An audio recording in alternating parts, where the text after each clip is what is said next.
Então vamos lá, pessoal. Deixa eu falar primeiro. Eu estruturei, na verdade, essa live aqui em vários tópicos, tá? Eu fiz um roteiro. Vou seguir aqui o meu script também.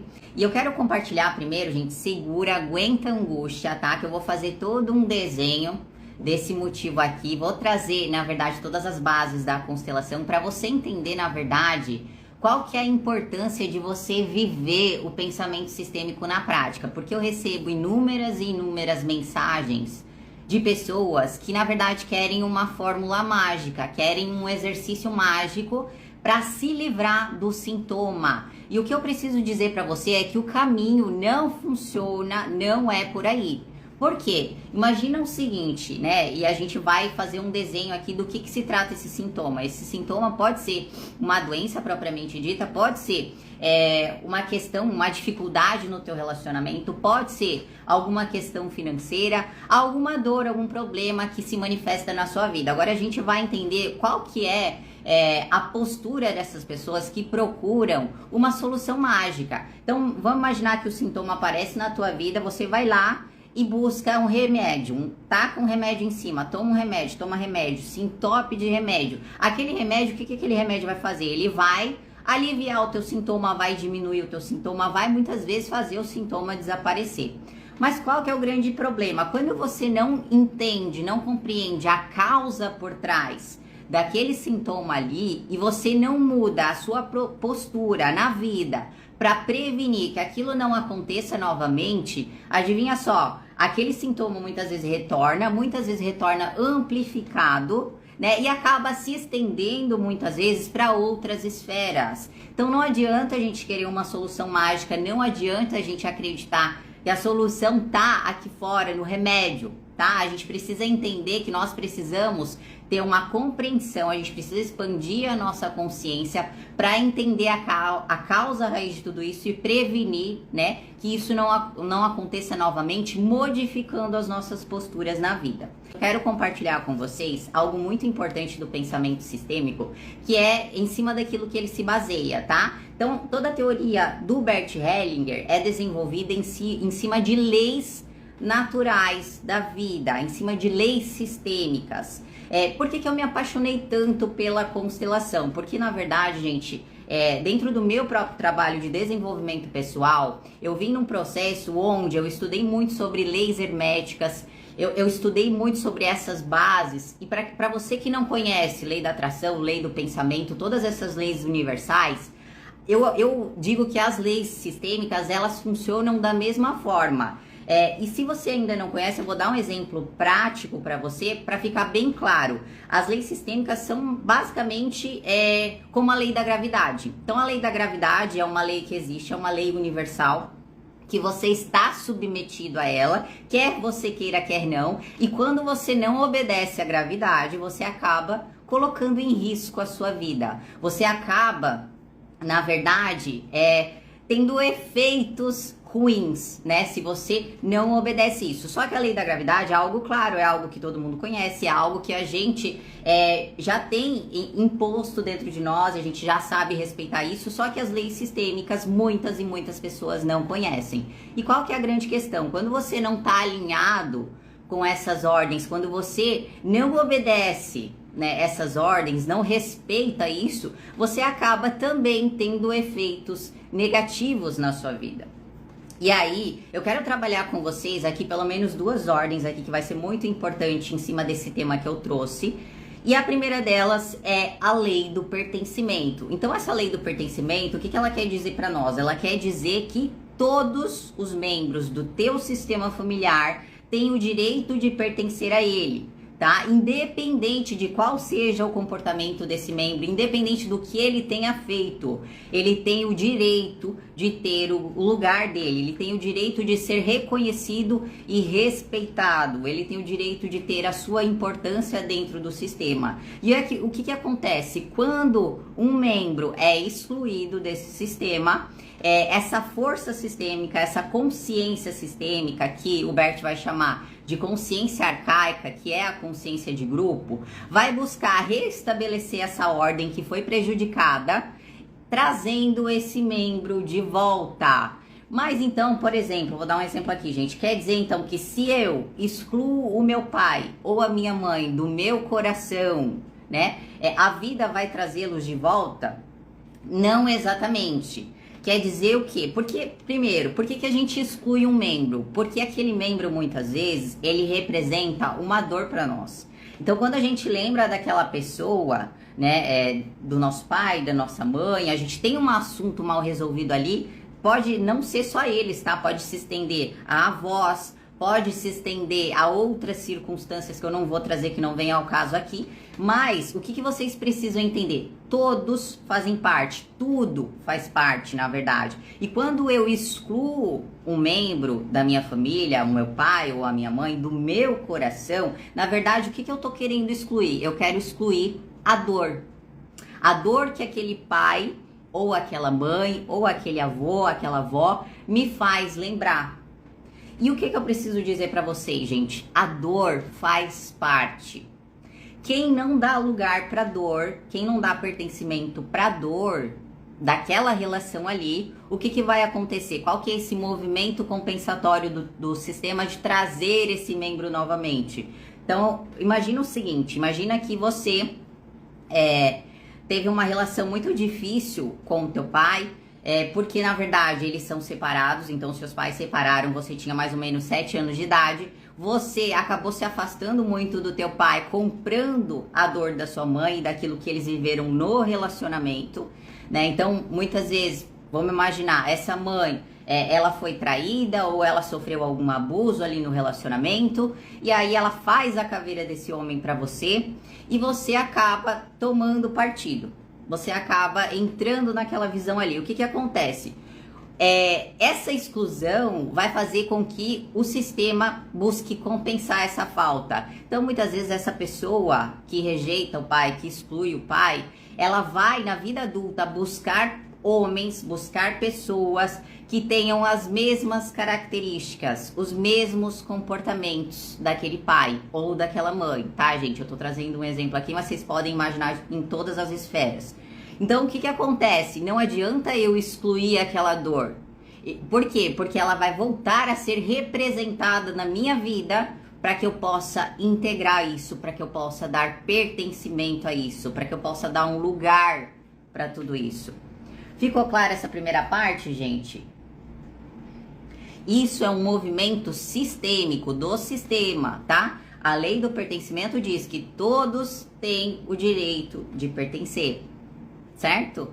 E aí o que acontece? Muitas pessoas confundem esse olhar aqui e entendem que dar pertencimento, muitas vezes, é preciso conviver com aquele pai, é preciso ir lá naquele pai ou naquela mãe e se reconciliar e viver grudada, né? Não é um movimento fora, necessariamente, é um movimento dentro do teu coração.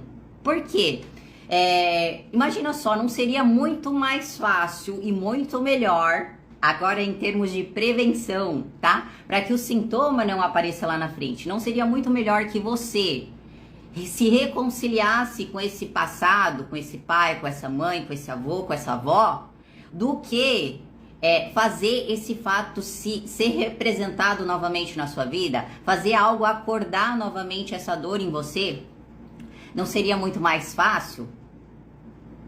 Responde pra mim, não é muito melhor a gente prevenir do que ficar buscando remédio para se livrar do sintoma? E depois isso se somatiza em outras e outras áreas? Porque na medida com que eu não lido com as minhas dores, isso vai sendo amplificado. Nós não queremos necessariamente excluir a pessoa, nós queremos excluir a dor. Por isso que na constelação existe um processo muito importante, que é a gente sair da negação. A gente parar, por exemplo, o que acontece? Quando a gente vive uma dor lá com o nosso pai, ou com a nossa mãe, ou com os nossos avós, né? E, gente, puxa a árvore genealógica aí e entende essa amplitude, tá? Esse olhar. Quando a gente vive uma dor em relação a alguma pessoa, o que acontece? Muitas vezes a gente passa uma vida inteira negando que aquela pessoa fez falta, que na verdade eu não queria que tivesse sido assim, né? na verdade, me fecho, fico com aquela cara de, olha, na verdade não é importante. Na verdade, olha, não fez falta. Em negação. E aí o que acontece?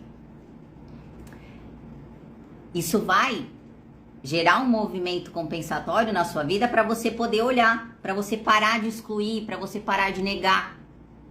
Então a gente só sai desse ciclo quando a gente admite, primeiro, essa dor. Então são etapas. Eu preciso admitir a dor. Aí é muito comum, gente, eu vejo isso demais. As pessoas chegarem assim, ó, eu já perdoei o meu pai. Eu já perdoei a minha mãe.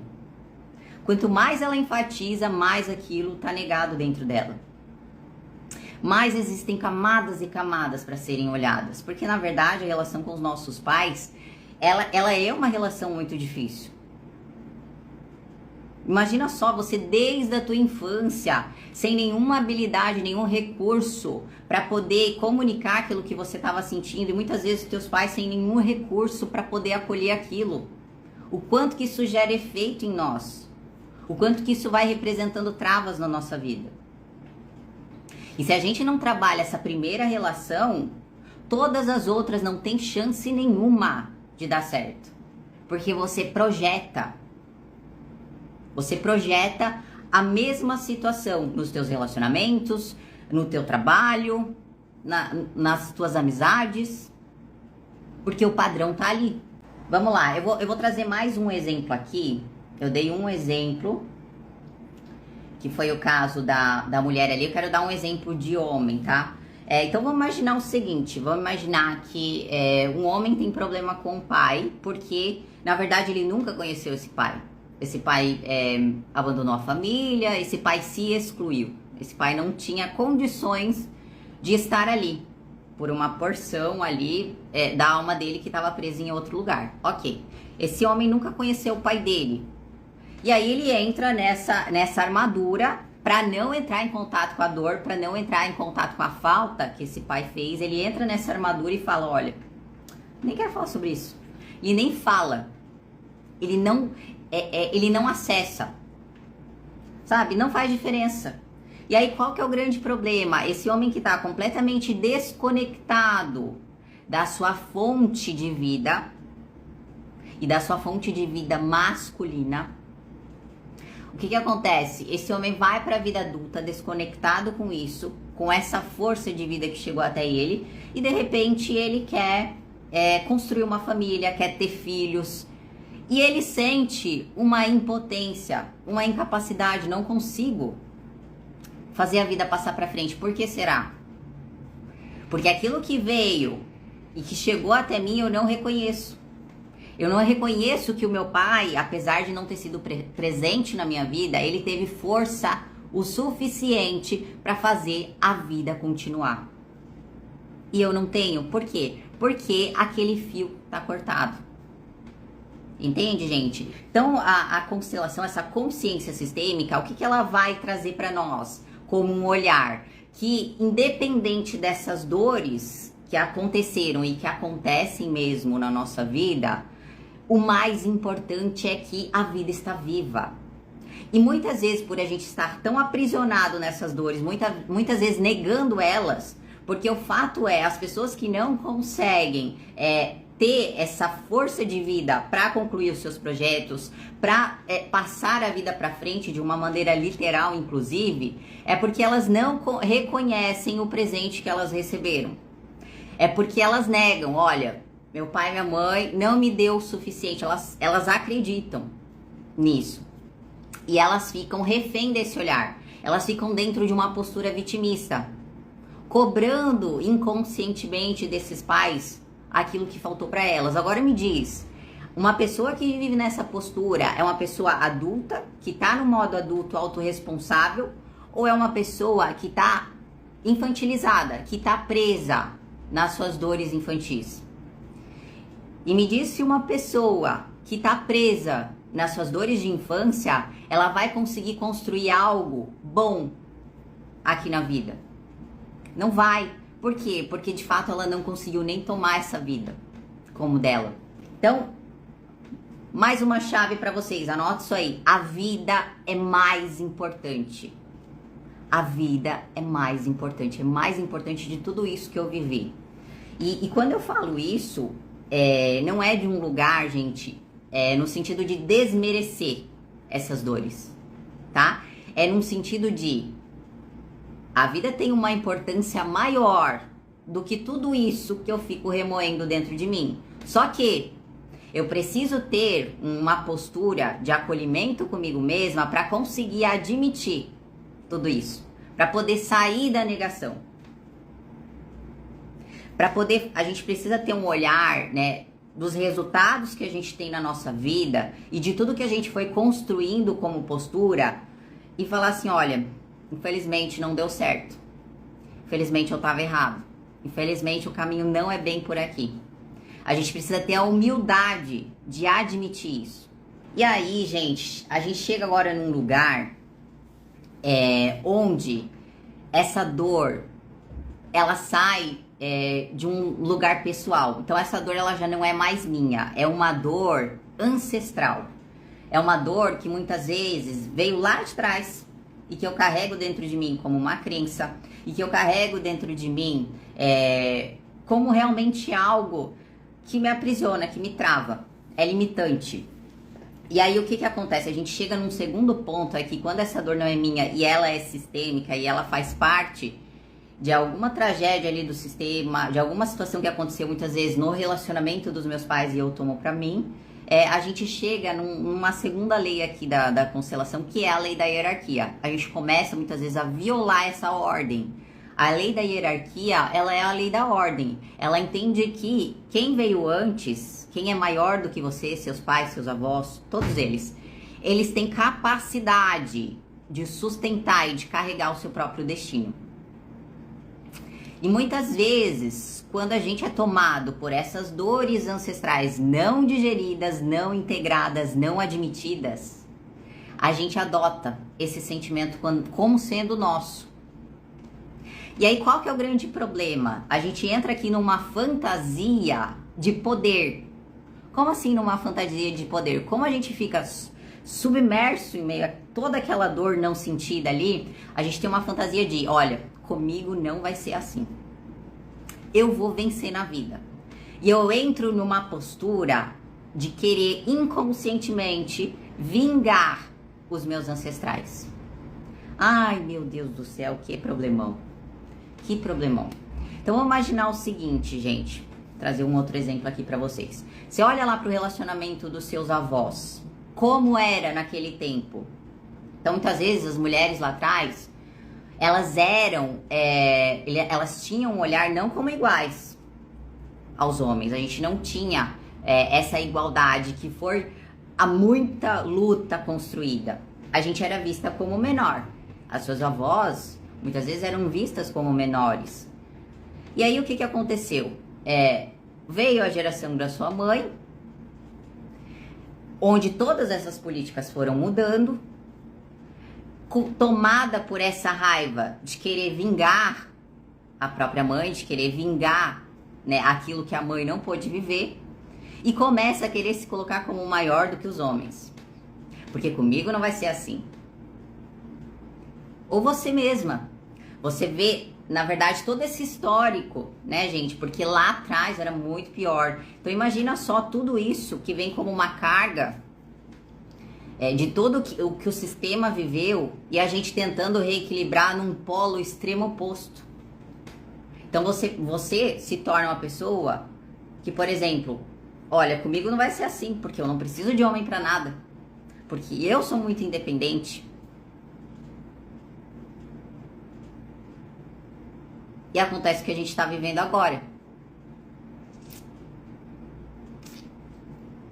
Entende, gente? Por quê? Porque eu sou tomada por uma dor ancestral, eu adoto esse sentimento como sendo meu, e ao invés de olhar para a dor dessas mulheres e sentir essa dor e chorar essa dor e deixar esse luto, essa história finalizar, eu vou para a guerra. Porque eu vou me vingar. E aí acontece que a gente vê de monte relacionamento não dando certo. Tem muito, gente, tem muito, muito. Por quê? Porque no fundo, qual que é o grande problema de todo mundo? De todas as pessoas, todas, né? A maioria, vamos dizer assim. As pessoas não querem sentir. Então eu me visto de uma armadura, de uma fantasia de poder, de que eu vou vencer na vida para não ter que sentir a dor. E aí a gente tem que imaginar a importância desse processo do sentir, observando e imaginando a nossa alma que é a nossa porção emocional. A gente tem que imaginar a nossa alma como se ela precisasse de exercício. Então, por exemplo, assim, ó, o nosso corpo precisa de exercício. Eu vou pra academia para exercitar e criar um músculo ali, para ficar mais forte. A alma que não se exercita, que não sente a dor, ela vai ser uma alma mais forte ou mais fraca? Ai, ai, ai. E o que isso acarreta? Na falta de força na vida. E aí, qual que é a grande questão aqui, gente? Não é eu vou fazer um exercício pra me livrar daquele sintoma. E ali na hora, eu vou chorar minha dor ali, vou sentir um alívio e pronto, acabou, minha vida tá resolvida. Se você for pra academia um dia, você vai sentir aquele alívio, aquela endorfina, aquela satisfação no final do treino. Mas isso vai resolver a tua vida? Você vai se tornar uma pessoa mais saudável, mais forte, indo uma vez na academia? Eu acho que não. A alma, mesma coisa, gente. Se a gente não integra todas essas porções cindidas, todas essas dores reprimidas, né? E por que reprimidas? Porque a gente não teve a permissão de sentir. Aquilo era errado, muitas vezes. Quando a gente chega num sistema, a gente começa a ler nas entrelinhas. Bom, é permitido sentir raiva? Não, acho que não. Então vou guardar isso aqui, ó. Não, imagina, não tô com raiva. É permitido sentir tristeza? Não, aqui todo mundo é feliz. Eu boto uma máscara. Eu viro o palhaço da família. Por quê? Porque eu visto o personagem. Não vai dar certo, viu, gente? E aí eu quero, só pra a gente poder continuar nesse raciocínio, eu quero ler um trecho do Bert Hellinger, que ele fala sobre a indignação, tá? Sobre quando a gente vê, na verdade a gente já nasce, né? De todas essas dores. Isso faz parte de nós. E quando a gente sente isso e toma partido e olha assim, ó, isso é injusto. Olha, isso é injusto, não concordo, comigo não vai ser assim, a gente fica indignado com aquilo. Ele vai dizer o seguinte, ó: quando nós nos tornamos indignados sobre uma situação qualquer, parece que nós estamos do lado do bem e contra o mal, do lado da justiça e contra a injustiça. O indignado se comporta como se ele próprio fosse uma vítima, embora muitas vezes não seja. Ele assume o direito de exigir uma reparação do agressor, embora nenhuma injustiça muitas vezes tenha sido feita pessoalmente a ele. Ele assume então a tarefa de advogado das vítimas, como se elas tivessem dado a ele o direito de representá-la, e fazendo assim, ele deixa as vítimas sem direito. E o que faz o indignado com essa pretensão? Ele toma a liberdade de fazer coisas más. Presta atenção, gente. Ele toma a liberdade de fazer coisas más aos agressores sem medo de qualquer consequência ruim para a sua própria pessoa, pois suas más ações parecem estar a serviço do bem e assim elas não temem qualquer punição. Percebe, gente, que muitas vezes, movido por toda essa raiva reprimida, por todas essas dores, muitas vezes buscando vingança de maneira inconsciente, a gente se torna os próprios agressores e vira um ciclo que não se finda. Por quê? Porque eu não me permito viver o luto daquela situação. Eu não me permito sentir a dor e chorar ao lado das vítimas. Não, porque eu preciso vingá-las. precisa de uma reparação. Entende, gente? Aí ele continua dizendo o seguinte: da perspectiva da indignação, é difícil para as vítimas deixar o seu sofrimento ir embora, e é difícil para os agressores deixarem sua culpa ir embora. Se às vítimas e aos agressores for permitido encontrar uma resolução e uma reconciliação por seus próprios meios, elas podem se permitir um novo começo. Então, vamos pegar uma situação muito comum, que você olha para o relacionamento dos seus pais e você toma partido por um deles e você acredita que você tem a solução para eles, que na verdade eles deviam se separar, que não tá certo isso, mas entre eles tá tudo certo. Eles já se compensaram, eles já aceitaram a reparação um do outro. Mas você tá lá, tomado por esse desejo de vingança, por esse desejo de justiça. Um senso de justiça próprio, né? E aí, tem mais uma fala importante do Bert que ele fala sobre justiça. Ele vai dizer assim, ó: em vez de buscarmos juntos a melhor solução, procuramos depreciar os outros. Tais agressões pouco diferem da vontade física de extermínio. Pelo seu sentimento e pela sua intenção, a pessoa visa a destruição do outro, pelo menos moralmente, declarando um inimigo.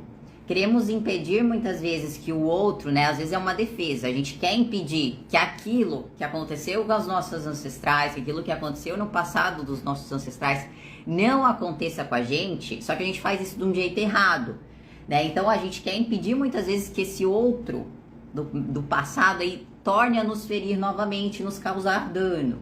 Por isso, ao nos vingarmos, ultrapassamos a necessidade de compensação e justiça e causamos mais sofrimento e dano ao outro do que ele nos causou. Mas ele também quer vingança, e assim o conflito entre nós nunca tem um fim. A justiça aqui torna-se um pretexto para a vingança. Em nome da justiça, faz-se valer a vontade de extermínio.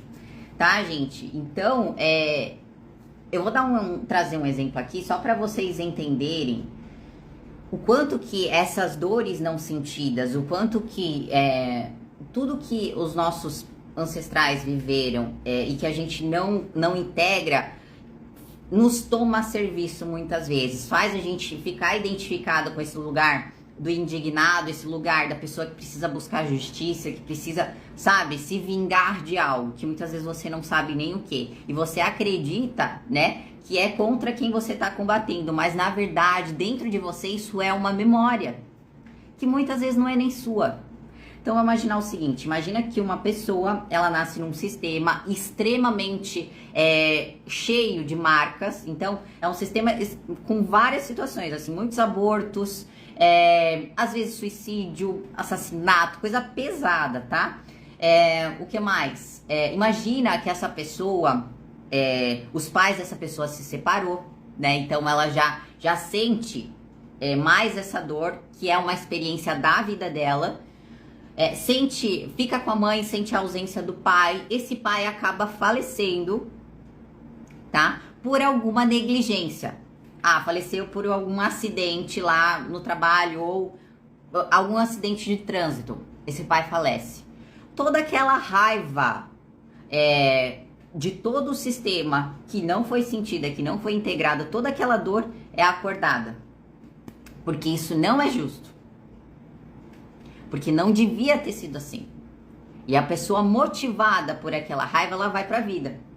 Né? Ela acredita que aquilo, olha, já passou, eu já aceitei, eu já finalizei meu luto, só que não, aquilo tá vivo dentro dela ainda. E aí imagina que essa pessoa, ela começa a se relacionar. Então ela encontra um parceiro, começa a se relacionar, no começo tudo certo, e depois começa a ficar meio estranho. Ela descobre que esse parceiro, ele tem um pai que trabalha com as coisas meio duvidosas, né? Meio ilegais, vamos dizer assim. E aí, essa pessoa não concorda, não acha justo, tudo bem, né? Gente, isso é algo normal. Você não achar correto alguém que tem alguma prática ilegal, beleza. Aí ela decide terminar com esse parceiro. Não, eu não vou ser conivente com isso, até aí tudo certo. Só que imagina só, aquela raiva ainda tá dentro dela. Imagina que, de repente, uma amiga dela, a família de uma amiga dela é prejudicada por causa do negócio lá do pai do moço. E aí toda aquela memória vem. E aí ela fala, eu preciso fazer alguma coisa. O indignado. A indignação. Eu preciso fazer alguma coisa. Nada foi feito diretamente a essa pessoa. Mas ela adota aquilo como sendo dela. Por quê? Porque no fundo não tem nada a ver com aquele parceiro. No fundo não tem nada a ver com aquela realidade que ela tá vivendo. No fundo tem a ver com a necessidade que ela tem de vingar o próprio pai. Ai, ai, ai. Você percebe que é uma situação desproporcional e a gente acredita que, sabe, faz parte da minha vida. Não. Você foi tomada por um sentimento, por uma dor que não cicatrizou. E a gente pensa, uma coisa não tem nada a ver com a outra. Tem sim. Porque se você analisa todo esse contexto que eu trouxe pra você, você percebe o quanto é desproporcional. O quanto que, na verdade, aquela questão pertencia à própria amiga. E ela podia, de alguma forma, auxiliar, né, acolher aquela amiga, tudo bem. Mas agora, tomar isso como um direito seu é diferente. Entende, gente? E aí, qual que é o grande problema de tudo isso, gente? É porque a gente não permanece vinculada, somente a quem a gente ama. Somente a quem a gente tem carinho. A gente permanece vinculada principalmente a essas pessoas das quais a gente guarda ressentimento, das quais a gente tem alguma mágoa, das quais a gente tem alguma raiva. Porque a gente alimenta isso dentro de nós. E o problema disso, gente, nesse exemplo que eu trouxe pra vocês eu pergunto pra vocês, qual é a chance de futuramente uma pessoa que tá tão envolvida emocionalmente, primeiro, na história do próprio pai, e segundo, nesse desejo de extermínio, nesse desejo de vingança, qual é a chance dessa pessoa ter um bom relacionamento? Qual é a chance? E aí tem uma outra questão, só pra gente finalizar, já pegando o gancho da raiva aqui. A raiva, nessa situação aqui, quando você é movido por essa raiva, por todas essas memórias, a raiva não permite que o ciclo do luto seja finalizado. Quando eu tô com raiva de algo, então qualquer situação, tá, gente? Porque a gente tem que aprender a deixar os ciclos morrerem. Então, por exemplo, aconteceu alguma coisa na minha vida, me demitiram. Eu guardo raiva.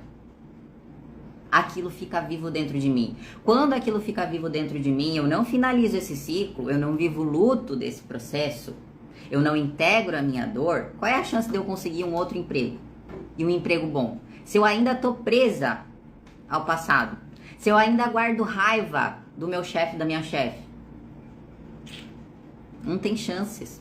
Entende, gente? Isso também é ordem, isso também é hierarquia. No outro exemplo que eu dei pra vocês, gente, sobre o relacionamento, eu não consigo ter um bom relacionamento na minha vida se eu não respeito, se eu não honro quem veio antes. O meu parceiro, a minha parceira anterior.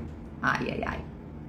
Então, se eu guardo raiva, se eu tenho mágoa, se eu tenho algum ressentimento, é muito provável, a tendência é que eu leve isso pro próximo relacionamento.